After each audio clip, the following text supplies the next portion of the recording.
Hi everyone, it's Ryan from Ryan's World. Do you love cartoons and animated movies? I know I do.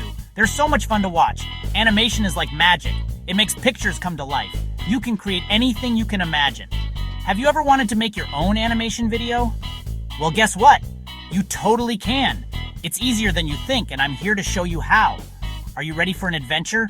Let's get animating. Before we start drawing, we need a plan.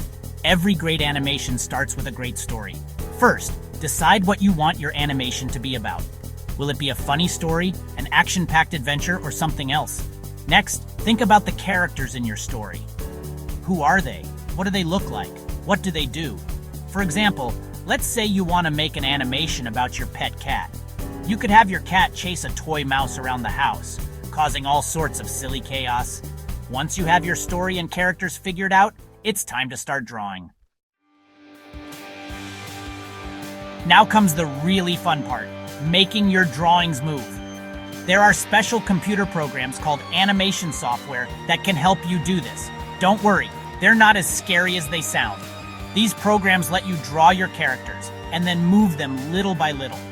Each time you move your drawing a little bit, it creates a new frame.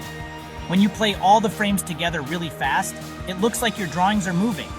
You can also add cool sound effects and music to your animation. Imagine your cat chasing the toy mouse with funny cartoon noises in the background. Congratulations! You finished your very own animation video. That's amazing. Now it's time to share it with the world. You can show it to your family and friends or even upload it online for everyone to see. Remember, animation takes practice. Don't give up if it seems tricky at first. Keep practicing and you'll get better and better. The most important thing is to have fun and let your imagination run wild. Who knows? Maybe you'll create the next big animated hit.